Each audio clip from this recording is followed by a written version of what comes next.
મારું નામ ચિંતન જોશી, ધોરણ 10, વિષય વિજ્ઞાન. આજના લેક્ચર નંબર 1 માં તમારું સ્વાગત છે. આપણે પાઠ 14 ઉર્જાના સ્ત્રોતો નો એક પાઠ છે આજે શરૂ કરવા છે.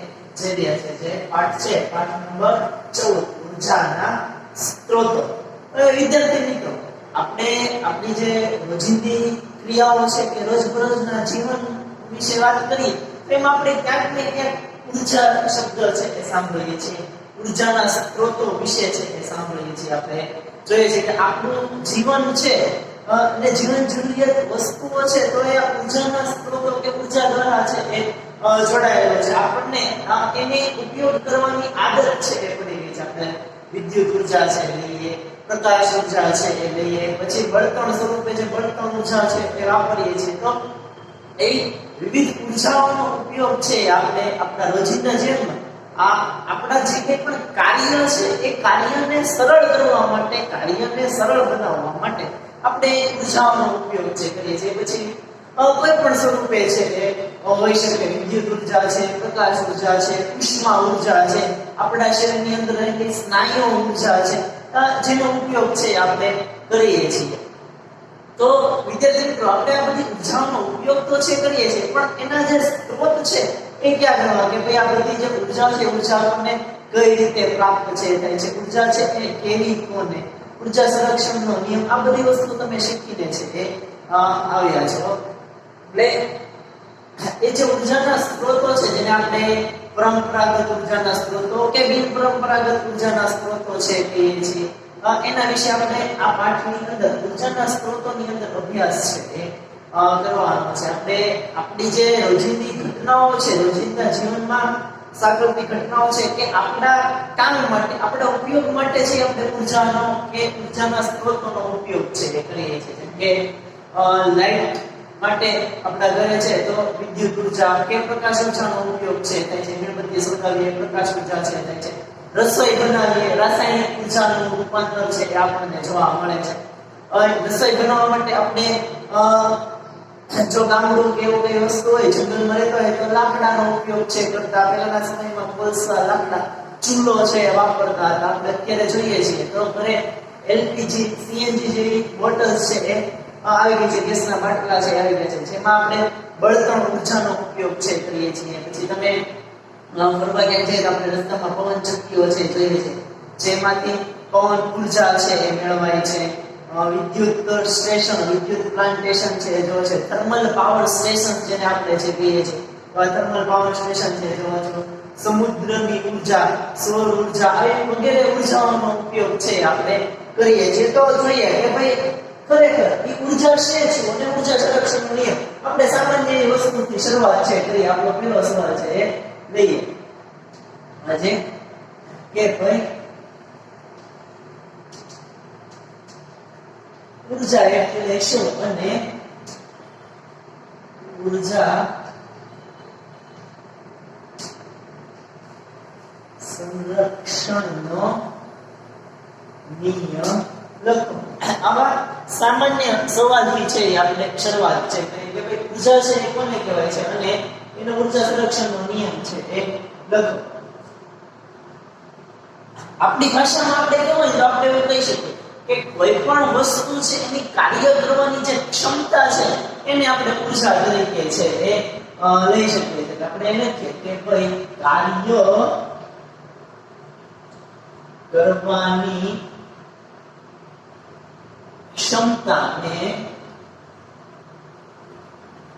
ઉર્જા છે કહે છે. વિદ્યુત લઈએ કે બળતણ લઈએ તો એ બળતણ છે એ આપણને ઉષ્મા ઉર્જા છે એ આપે છે, કાર્ય કરે છે. એ પોતે બળતણનું દહન છે થાય છે, એમાંથી આપણને ઉષ્મા ઉર્જા છે એ મળે છે. એટલે જે તે વસ્તુ છે એની કાર્ય કરવાની ક્ષમતા એને આપણે ઉર્જા છે એ કહીએ છીએ. વિશ્વની અંદર આપણે એવું શીખી રહ્યા છીએ કે જે ઉર્જા છે એને તમે ઉત્પન્ન કરી શકતા નથી કે ઉર્જાનો નાશ પણ થતો નથી. સમગ્ર વિશ્વની કે સમગ્ર બ્રહ્માંડની જે ઉર્જા છે એ કુલ ઉર્જા અચળ છે એ જળવાઈ રહે છે. આ જે વિધાન બને છે એને આપણે શું કહીએ છીએ? ઉર્જા સંરક્ષણનો નિયમ. એટલે કે ઉર્જાનું સંરક્ષણ છે થાય છે. જ્યારે ઉર્જા આપણે વાત કરીએ કે ઉર્જા વાપરીએ છીએ, ઉર્જાનું નિર્માણ કરીએ છીએ, પછી એ પવન ચક્કી દ્વારા આપણે વિદ્યુતનું નિર્માણ કરીએ છીએ, તો ત્યારે શું થાય છે કે ઉર્જાનું માત્ર સ્વરૂપ છે એ બદલીએ છીએ. આપણે એક ઉર્જામાંથી બીજા ઉર્જામાં છે એ પરિવર્તન છે એ કરીએ છીએ. એટલે લખીએ કે ભાઈ ઉર્જા છે એને આપણે ઉત્પન્ન કરી શકતા નથી, એટલે ઉર્જાને ઉત્પન્ન કરી શકાતી નથી કે તેનો નાશ પણ થતો નથી. સમગ્ર બ્રહ્માંડની કુલ ઉર્જા અચળ છે. આવું આપણે કહી શકીએ કે ઉર્જા છે એને આપણે ઉત્પન્ન કરી શકતા નથી કે એનો નાશ છે એ કરી શકતા નથી. સમગ્ર બ્રહ્માંડની કુલ ઉર્જા અચળ છે. આ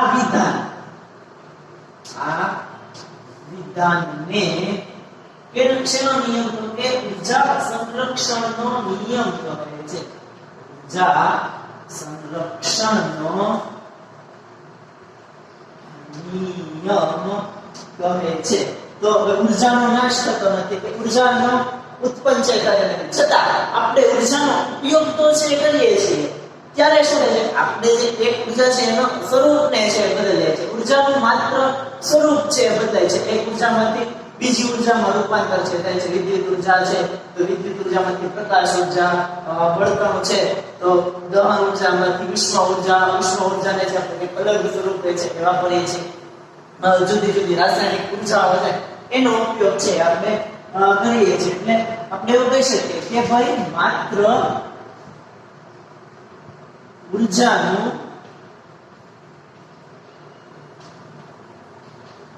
સ્વરૂપ બદલાય છે. એક સ્વરૂપમાંથી બીજા સ્વરૂપમાં ઉર્જાનું રૂપાંતર થાય છે. એક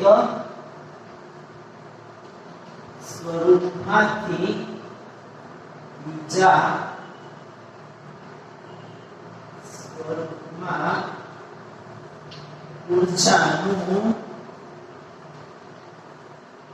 રૂપાંતર થાય છે.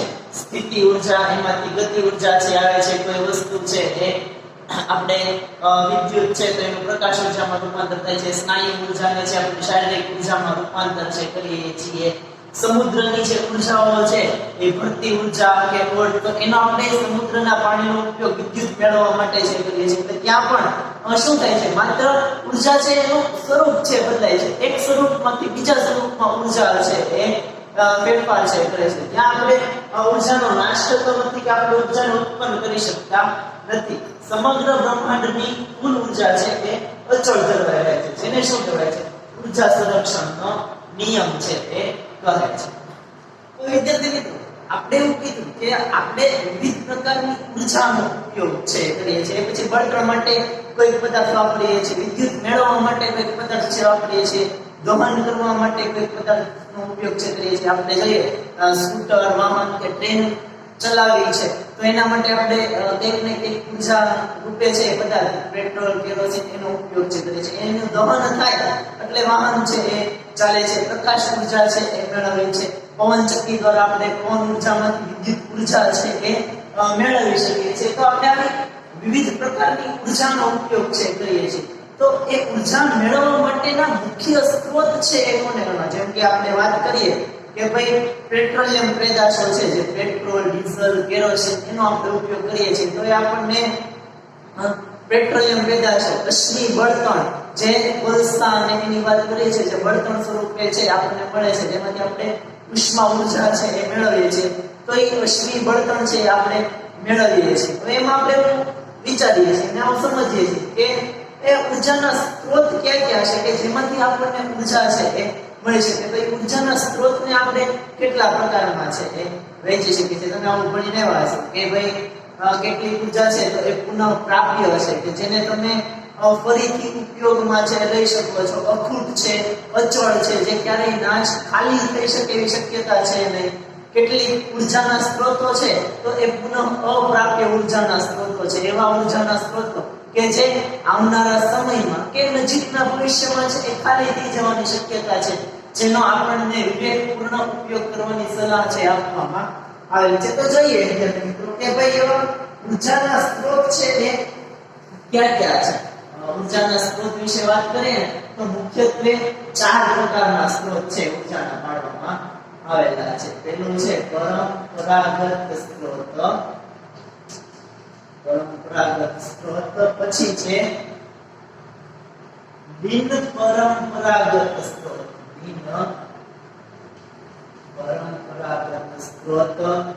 પછી છે પુનઃ પ્રાપ્ય સ્ત્રોત અને પછી છે પુનઃ અપ્રાપ્ય સ્ત્રોત.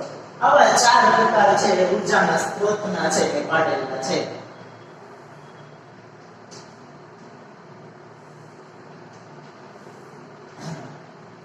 પરંપરાગત સ્ત્રોત, બિન પરંપરાગત સ્ત્રોત, પુનઃ પ્રાપ્ય સ્ત્રોત અને પુનઃ અપ્રાપ્ય સ્ત્રોત. હવે પરંપરાગત સ્ત્રોતમાં શું છે કે આપણા ઉર્જાની મોટા ભાગની જરૂરિયાત છે એ આપણે પરંપરાગત સ્ત્રોતમાંથી છે પૂરી કરીએ છીએ, જેમાં આપણે અશ્મિ બળતણ, પેટ્રોલ, ડીઝલ એનો સમાવેશ છે કરવામાં આવે છે. એ લખાય છે કે ભાઈ આપણી ઉર્જાની મોટા ભાગની જરૂરિયાત તેના દ્વારા પૂરી પડે છે. જેમ કે ઉદાહરણ તરીકે આપણે લઈ શકીએ અશ્મિભૂત બળતણ, જૈવ કચરો અને પવન ઉર્જા. એ બધી પરંપરાગત ઉર્જાના સ્ત્રોતો છે જેનો આપણે વર્ષોથી આપણી મોટા ભાગની જે જરૂરિયાતો છે એ જરૂરિયાતોને પૂરી કરવા માટે આપણે અશ્મિભૂત બળતણ, જે ખોદકામ કરીને કોલસો, પેટ્રોલ, ડીઝલ જે મળે છે એનો આપણે ઉપયોગ છે કરીએ છીએ. જૈવિક કચરો અથવા તો પવન ઉર્જા નો ઉપયોગ છે, જેમાંથી આપણા મોટા ભાગની જરૂરિયાતો છે પૂરી થાય છે. એવો ઉર્જાનો સ્ત્રોત એટલે શું? તો કે પરંપરાગત ઉર્જાનો સ્ત્રોત છે કહે છે. તો પછી જોઈએ કે ભાઈ બિન પરંપરાગત ઉર્જાનો સ્ત્રોત એટલે શું? કે મર્યાદિત પ્રમાણમાં ઉર્જાની જરૂરિયાત તેના દ્વારા પૂરી પડે છે. ઉદાહરણ તરીકે સૌર ઉર્જા, ભૌતિક ઉર્જા,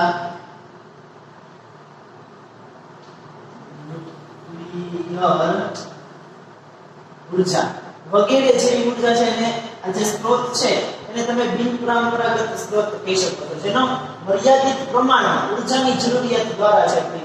શું કામ? કારણ કે આ જે ઉર્જાના સ્ત્રોતો છે આપણને સહેલાઈથી પ્રાપ્ત છે થઈ જાય છે. આપણે વધારે પડતો ઉપયોગ છે ને એ પરંપરાગત ઉર્જાના સ્ત્રોતોનો છે. આપણા જે સરળતાથી મળે એમ છે, જે વધારે પ્રમાણમાં છે અખૂટ ઉર્જાનો સ્ત્રોત ગણાય છે, પણ એને આપણે વૈકલ્પિક ઉર્જાના સ્ત્રોત તરીકે કે બિન પરંપરાગત સ્ત્રોત તરીકે છે એ રાખેલો છે, જે મર્યાદિત પ્રમાણમાં છે એ જરૂરિયાત છે પૂરી કરે છે. પછી વાત આવે પુનઃ પ્રાપ્ય ઉર્જા સ્ત્રોતની, કે જે સતત પ્રાપ્ત થઈ શકે તેને, જે સતત પ્રાપ્ત થઈ શકે તેને. ઉદાહરણ તરીકે પવન ઉર્જા, સૌર ઉર્જા, ભૌતિક ઉર્જા વગેરે. આ બધી ઉર્જા છે ને, પવન ઉર્જા, સૌર ઉર્જા, ભૌતિક ઉર્જા, એ બધી ઉર્જા ઉર્જાના સ્ત્રોતને આપણે પુનઃપ્રાપ્ય ઉર્જા સ્ત્રોત તરીકે ઓળખીએ છીએ. શું કામ? કારણ કે તે સતત પ્રાપ્ત છે થઈ શકે છે, એને કઈ ખાલી થઈ જવાની કે તૂટી જવાનો ભય આપણને છે નહીં. આવનારા સમયમાં પણ એ આપણને સરળતાથી પ્રાપ્ત છે થઈ શકે છે. તેને આપણે પુનઃપ્રાપ્ય સ્ત્રોત તરીકે છે એ કહીએ છીએ. પુનઃઅપ્રાપ્ય ઉર્જાનો સ્ત્રોત એટલે શું? કે તે પુનઃ પ્રાપ્ત થઈ શકતો નથી. તે પુનઃ પ્રાપ્ત થઈ શકતો નથી. તેથી તે તૂટી જવાની શક્યતા છે. ઉદાહરણ તરીકે અશ્મિભૂત બળતણ, જેમાં આપણે પેટ્રોલ, ડીઝલ,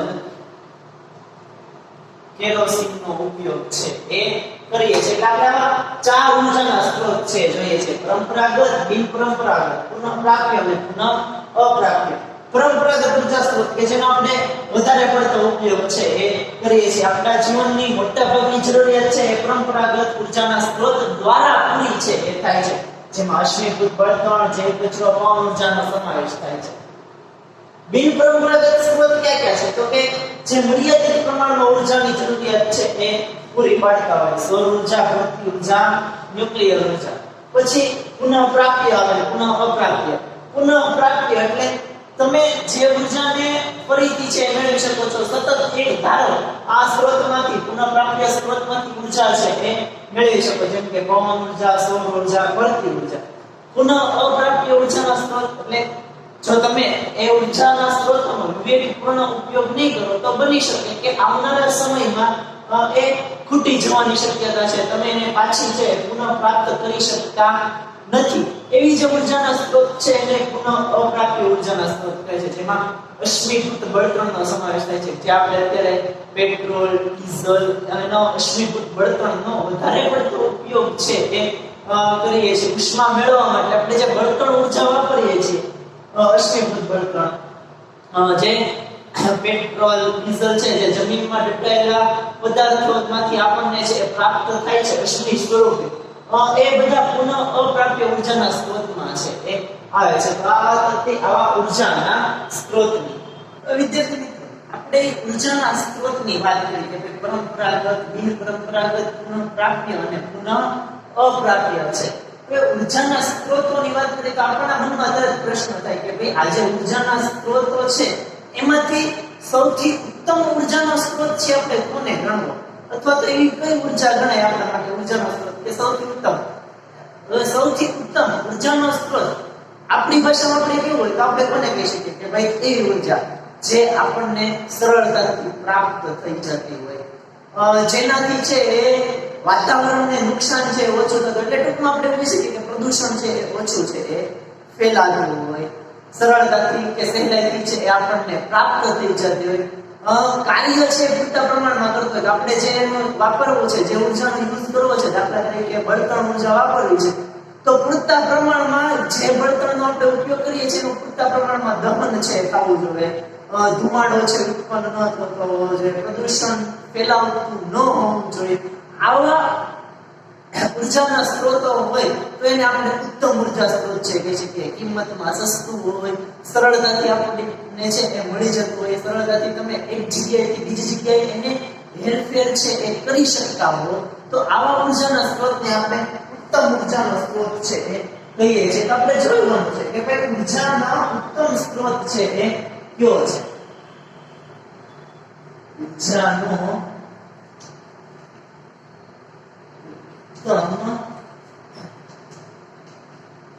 સ્ત્રોત કયો છે, કે ભાઈ ઉર્જાનો ઉત્તમ સ્ત્રોત કયો ગણાય છે. હવે વિચારી મિત્રો, તમે સવારે ઉઠો ત્યારથી લઈ અને સાંજ સુધીમાં જે કંઈ પણ કામ કરો, જે કંઈ પણ વસ્તુ વાપરો, એમાં કોઈક ને કોઈક પ્રકારે ઉર્જાનો ઉપયોગ છે કરો છો, અને એની સાથે કોઈક ને કોઈક સ્ત્રોત છે એ સંકળાયેલો રહે છે. આપણે ઉદાહરણ સ્વરૂપે અહીંયા સમજીએ કે ભાઈ તમે સવારે ઉઠો છો, સવારે ઉઠો એટલે ઉઠીને પહેલા આપણે શું કરીએ? બ્રશ કરવા જઈએ, નાવા જઈએ, પછી આપણે જે રોજિંદા કામ હોય છે બધા કામ છે એ બતાવીએ છીએ, એટલે ત્યારે આપણે શેનો ઉપયોગ કરીએ છીએ તો કે સ્નાયુ ઊર્જા, આપણા શરીરની અંદર સ્નાયુમાં રહેલી ઊર્જાનો ઉપયોગ છે કરીએ છીએ એ બધા કાર્ય કરવા માટે સ્નાયુ ઊર્જા છે વાપરીએ છીએ. સ્નાયુ ઊર્જા અહીંયા લખું હું ઊર્જાનો પ્રકાર અને એનો સ્ત્રોત. હવે સ્નાયુ ઊર્જા, તો એ સ્નાયુની ઊર્જા છે એ પ્રાપ્ત ક્યાંથી થાય એનો સ્ત્રોત તો આપણે જોવો પડે ને, તો આપણે શું લઈએ છીએ? ખોરાક છે લઈએ છીએ. ખોરાકમાંથી શેના સ્વરૂપે તમે આવું ભણી લેવા એટીપી સ્વરૂપે ઊર્જા સંગ્રહ છે એ પામે છે, એટલે આપણને ખોરાકમાંથી એટીપી સ્વરૂપે જે ઊર્જા મળી એ સ્નાયુ ઊર્જા સ્વરૂપે છે. હવે તમે રોજિંદા જીવનમાં સવારથી ઉઠો ત્યારથી છે કેવા ઊર્જા વાપરો છો અને એના ઊર્જાનો સ્ત્રોત ક્યાં છે એની વિશે વાત કરીએ છીએ આપણે. સ્નાયુ ઊર્જા, પછી કઈ ઊર્જા સાથે આપણે સંકળાવો છો? વિદ્યુત ઊર્જા, લાઇટ, પંખા વગેરેનો ઉપયોગ છે એ કરો છો, લાઇટ, પંખા, ટીવી ચલાવો છો, એના માટે તમે વિદ્યુત ઊર્જા છે વાપરી એવું કહી શકાય. તો ઈ વિદ્યુત ઊર્જા છે ક્યાંથી આવી? તો કે ભાઈ વીજ પાવર સ્ટેશન માંથી આવી. પછી તો કે આપણે શેનો ઉપયોગ કરીએ છીએ? હજી એક ઊર્જા લો, બળતણ ઊર્જા. તમે આપણે ઘરે મમ્મી કે કોઈ છે રસોઈ છે બનાવે છે, આપણા માટે ખોરાક છે બનાવે છે, આપણે નાસ્તો કરીએ કે જમવાનું જમીએ, તો એને રાંધવા માટે કા આપણા ઘરે ગેસ હોય તો બાટલો છે, એલપીજી કે સીએનજી, એના બળતણ ઊર્જા તરીકે ઉપયોગ કરીએ છીએ. જો ચૂલો હોય તો એમાં લાકડા કે કોલસાનો ઉપયોગ કરી અને ખોરાક છે બનાવે છે, એટલે એ શું થયું? બળતણ ઊર્જા છે એ થઈ. તો એ આપણને ક્યાંથી મળે છે? તો કે જે ગેસ સ્ટેશન છે ત્યાંથી એલપીજી રૂપે અથવા તો લાકડું કે કોલસા રૂપે છે એ આપણને સ્ત્રોત છે એ પ્રાપ્ત થાય છે. પછી હજી વાત કરીએ તો રાસાયણિક ઊર્જા. એ રાસાયણિક ઊર્જાનો સ્ત્રોત કયો? તો કે તમે ખોરાકને ગ્રહણ છે કરો છો, ખોરાકને ગ્રહણ કરો છો તો એમાંથી તમને ખોરાક ગ્રહણ કરવાથી ઊર્જા છે પ્રાપ્ત થાય છે, શરીરમાં રાસાયણિક ઊર્જા પ્રાપ્ત થાય છે, જેથી તમે વિવિધ કામ છે એ કરી શકો. તો રાસાયણિક ઊર્જાનો સ્ત્રોત કયો છે? ખોરાક.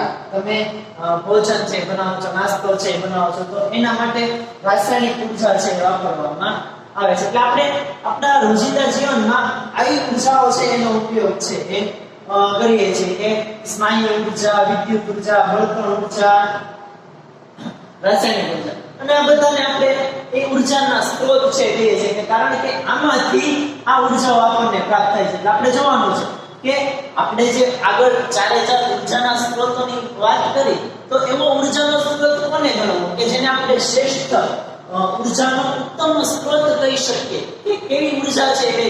તો આપણે આગળ વાત કરી હમણાં છે કે ભાઈ એવી ઊર્જાઓ જે આપણને સહેલાઈથી છે પ્રાપ્ત થઈ જતી હોય, જેને બળતણથી છે ધુમાડો ઓછો ઉત્પન્ન થતો હોય, પ્રદૂષણ છે એ ઓછું ફેલાતું હોય, એવી ઊર્જાઓ છે એને તમે ઊર્જાનો ઉત્તમ સ્ત્રોત છે એ કહી શકો. આપણા મનમાં કેટલાક સવાલ થાય વિદ્યાર્થી મિત્રો, જ્યારે આપણે ઊર્જાના સ્ત્રોતની ઉત્તમતાની પસંદગી કરીએ કે ભાઈ ઊર્જાનો ઉત્તમ સ્ત્રોત કોને કેવો છે, તો એમાં આપણે કેટલાક પ્રશ્નો છે. હું એક વાત કરું બળતણ ઊર્જાની, કે તમારે ખોરાકને રાંધવો છે, બળતણ ઊર્જા છે એટલે કે દહન, કોઈ પદાર્થને દહન દ્વારા આપણને બળતણ ઊર્જા પ્રાપ્ત થાય છે. તો તમારે બળતણ ઊર્જા પસંદગી કરવી છે, તો તમે એવો સ્ત્રોત પસંદ કરો છો કે જેથી તમને ઉત્તમ પરિણામ છે એ મળે. તો આપણે એવું કહીએ કે ભાઈ આપણે જોશું કે જે કંઈ પણ પદાર્થો લઈએ એ દહન થાય, સળગે ત્યારે કેટલા પ્રમાણમાં ઉષ્મા છે એ મુક્ત કરે છે, પછી એ ધુમાડો ઉત્પન્ન કરે છે તો કેટલા પ્રમાણમાં કરે છે, એનો જે જથ્થો લઈએ છે એ જથ્થો સળગાવીએ તો કેટલા પ્રમાણમાં છે એ આપણને ઉષ્મા ઊર્જા છે આપે છે. આવા તમામ સવાલો છે એનું આપણે ધ્યાન છે રાખીએ છીએ અને એના આધારે આપણે ઊર્જાના સ્ત્રોતની પસંદગી છે એ કરીએ છીએ કે ભાઈ એમાંથી આપણે ઉત્તમ ઊર્જાના સ્ત્રોત તરીકે છે એ કોનો ઉપયોગ છે એ કરવો. તો વિદ્યાર્થી મિત્રો જોઈએ આના આધારે કે આપણે ઊર્જાનો ઉત્તમ સ્ત્રોત છે એ કોને કહીશું. વિદ્યાર્થી મિત્રો આપણે ઊર્જાના સ્ત્રોતની વાત છે કરી, તો જોઈએ કે ઊર્જાનો ઉત્તમ સ્ત્રોત છે એ કોને કહે છે? તો આપણે કહી શકીએ કે ભાઈ તે એકમ કદ દીઠ વધારે માત્રામાં કાર્ય કરે. આપણે બે ઊર્જાના સ્ત્રોતો લઈએ તો આપણે કેવો સ્ત્રોત પસંદ કરશું કે જે સરખું દ્રવ્યમાન દ્રવ્ય હોય પણ એમાંથી જે વધારે કાર્ય આપતો હોય તેનો આપણે વધારે ઉપયોગ છે કરશું. દાખલા તરીકે આપણે બળતણની વાત કરીએ તો આપણે અશ્મિભૂત બળતણ છે લઈએ, કોલસો છે લઈને લાકડાનો ઉપયોગ છે તે કરીએ. હવે એનું કદ સરખું રાખીએ તો એ બેમાંથી જે વધારે દહન આપતો છે કે વધારે ઉષ્મા આપણને આપે છે આપણે એનો ઉપયોગ છે. એ સ્વાભાવિક છે કે જે સારું કામ આપવાના છે વધારે માત્રામાં કામ જે કરશે એનો આપણે ઉપયોગ છે એ કરશું. તો ઊર્જાનો ઉત્તમ સ્ત્રોત કોને કહેવાય? કે જે ઊર્જાનો સ્ત્રોત છે એ એના એકમ કદ દીઠ વધારે માત્રામાં છે એ કાર્ય કરતું હોય. પછી આપણને તે સરળતાથી છે એ ઉપલબ્ધ હોય, તે સરળતાથી ઉપલબ્ધ હોય, જરૂર પડે ત્યારે આપણને સરળતાથી છે ઊર્જાનો સ્ત્રોત છે આપણે મેળવી શકીએ, સરળતાથી આપણને મળી જતો એટલે સરળતાથી ઉપલબ્ધ હોય. સંગ્રહ અને પરિવહનમાં સરળ હોય, તે સંગ્રહ અને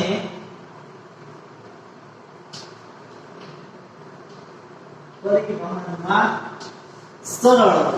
સંગ્રહ અને પરિવહનમાં સરળ હોય એટલે કે ભાઈ આપણે એને યોગ્ય રીતે કોઈ પદાર્થ કે વસ્તુની અંદર છે એ સંગ્રહ કરી આપણી પાસે રાખી શકતા હોય છે અને તમારે એક જગ્યાએથી બીજી જગ્યાએ એને હેરફેર કરવો તો તમને સરળતાથી એને હેરફેર છે એ કરી શકો. અને સૌથી અગત્યની વાત કે કેવો હોવો જોઈએ? સસ્તો હોય, કિંમતમાં છે એ પરવડતો હોય. તો આવી લાક્ષણિકતા ધરાવતા સ્ત્રોતને ઊર્જાનો ઉત્તમ સ્ત્રોત કહે છે. જો આવી લાક્ષણિકતા ઊર્જાનો સ્ત્રોત ધરાવતો હોય, એકમ કદ દીઠ વધારે માત્રામાં કાર્ય કરે, સરળતાથી ઉપલબ્ધ હોય, સંગ્રહ પરિવહનમાં સરળ હોય અને સસ્તો હોય, આવી લાક્ષણિકતા ધરાવે તો એને તમે ઊર્જાનો ઉત્તમ સ્ત્રોત છે એ કહી શકો છો. વિદ્યાર્થી મિત્રો, આપણે ઊર્જાના ઉત્તમ સ્ત્રોતની વાત છે આપણે એમાં હમણાં આગળ જોયું ને વિવિધ પ્રકારની ઊર્જાઓ છે જોતા હતા. રાસાયણિક ઊર્જા, વિદ્યુત ઊર્જા, સ્નાયુ ઊર્જા, બળતણ ઊર્જા. મોટે ભાગે આપણે અત્યારે જે વાત કરવાની છે એ બળતણ ઊર્જાની વાત છે. તો બળતણ ઊર્જા એટલે શું કે આપણે કોઈ પણ વસ્તુમાંથી જે ઉષ્મા મેળવે છે, બળતણ શબ્દ વાપરીએ છીએ. એમ સર્વશ્રેષ્ઠ ઉત્તમ બળતણ છે કોને કહે? આપણે ઘણા બધા પ્રકારે બળતણનો ઉપયોગ છે કરીએ છીએ. લાકડા વાળીએ એમાંથી પણ બળતણ મળે છે. કોલસામાંથી તે કોલસાનું દહન કરીએ છીએ, લાકડાનું દહન છે કરીએ છીએ, એલપીજી, સીએનજી, પીએનજી સિલિન્ડર એનું દહન છે કરીએ છીએ. એટલે કે વિવિધ પદાર્થોનું આપણે દહન કરીએ અને એમાંથી આપણને બળતણ છે એ પ્રાપ્ત થાય છે. ઉદાહરણ તરીકે લો કે ભાઈ આપણે જ્યારે જંગલમાં કે ગયા હોય ત્યાં ગયા હોય અને આપણે ખોરાક બનાવવો છે, બળતણની જરૂર છે તો આપણે ત્યાંથી લાકડાને વીણીએ છીએ. લાકડાનો ઉપયોગ છે એ બળતણ તરીકે કરીએ છીએ. મોટા સિટીમાં, મેટ્રો સિટીમાં, દિલ્હી, જયપુર જેવા સિટીમાં આપણે રહેતા હોઈએ કે જ્યાં આપણને સીએનજી કે એલપીજી ગેસના બાટલા સરળતાથી ઉપલબ્ધ છે તો આપણે એ બાટલાનો બળતણ તરીકે ઉપયોગ છે એ કરીએ છીએ. આજથી લગભગ 500-700 વર્ષ પહેલા વાત કરીએ તો 500-700 વર્ષ પહેલાના લોકો છે એ બળતણ માટે, ઉષ્મા મેળવવા માટે છે એ લાકડાનો ઉપયોગ છે એ કરતા હતા. પછી ઘણી વખત આપણે ગામડામાં જોઈએ તો ગામડાના લોકો છે એ ચૂલામાં કોલસો નાખે છે.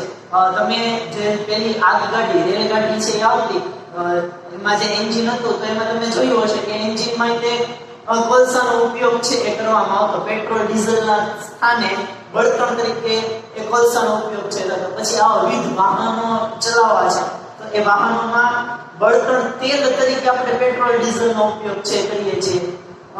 પ્રાઇમસ જે કેરોસીન દ્વારા છે એ ચાલતું એ પણ એક જાતનું બળતણ જ છે. તો આપણે એવા વિવિધ પ્રકારના બળતણનો ઉપયોગ કરીએ છીએ. તો આ બધા બળતણોમાંથી આપણે ઉત્તમ બળતણ છે એ કોને કહી શકીએ એના વિશે છે આપણે જોવાનું છે. હવે બળતણ એટલે ઈ પદાર્થ એવા છે જેને તમે દહન છે એ કરી શકો છો, જે સરળતાથી દહન પામતા હોય એવા પદાર્થને આપણે બળતણ છે કે જે લાકડું, કોલસો, LPG, CNG gas, petrol, diesel, kerosene. તો હવે ઉત્તમ બળતણ છે એ કોને કહેવાય? આપણે જે બળતણનો ઉપયોગ કરીએ છીએ એ બળતણ છે એ ઉત્તમ બળતણ છે કોને કહી શકાય? તો કે એ ધુમાડો કે રાખ ઉત્પન્ન કર્યા વગર સંપૂર્ણ દહન પામે.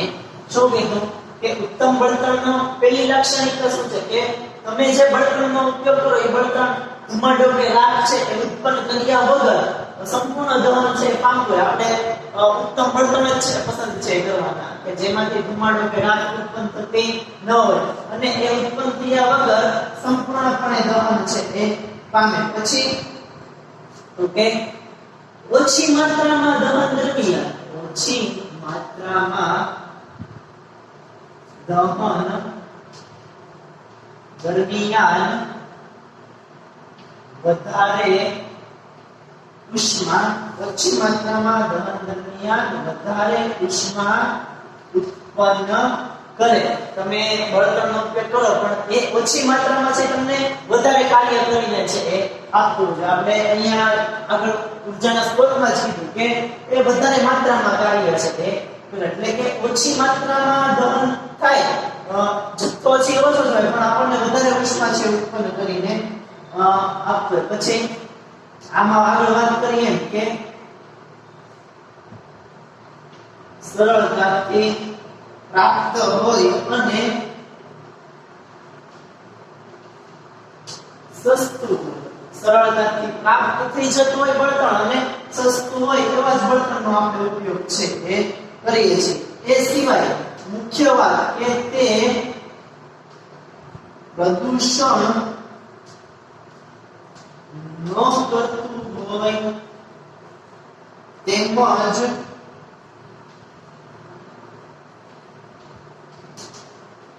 કોઈ અવશેષ બાકી ન રહે તેને ઉત્તમ બળતણ કહે છે. કે ભાઈ ધુમાડો અને રાખ ઉત્પન્ન કર્યા વગર આપણને સંપૂર્ણ દહન છે પામે, ઓછી માત્રામાં વધારે ઉષ્મા છે આપણે સરળતાથી પ્રાપ્ત અને સસ્તું હોય. એ સિવાય પ્રદૂષણ ઉત્પન્ન છે એ કરતું ન હોય અને એનો કોઈ અવશેષ છે એ બાકી ન રહે એટલે કે સંપૂર્ણપણે દહન છે પામી. આપણે ઘણી બળતણમાં જોઈએ છીએ લાકડાને બાળો તો પેલા કોલસા છે ને એ પૈડા છે રહે છે, પછી એનું દહન છે થતું નથી એટલે બગાડ છે નીકળે છે. એટલે જે બળતણ વાપરો એમાં પાછળ કોઈ દહન થયા બાદ એનો અવશેષ છે એ બાકી રહેતો ન હોય. આવી લાક્ષણિકતા ધરાવતા બળતણને આપણે કેવું બળતણ કહીએ છીએ?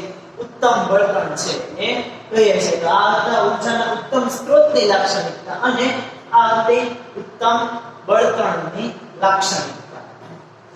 વિદ્યાર્થી મિત્રો, આજનો લેક્ચર છે આપણે અહીંયા સુધી છે રાખીએ છીએ. હોમવર્કમાં 3 સવાલ અને આપણે જે ચાર્ટ દોરેલો હતો એ ચાર્ટ, આ 2 સવાલ અને પહેલો સવાલ, એ ચારે ચાર વસ્તુ છે એ એક વખત હોમવર્કમાં લખવાનું છે અને પાકું છે કરવાનું છે. આગળનું જે આપણે નેક્સ્ટ લેક્ચર અભ્યાસ છે એ કરીશું.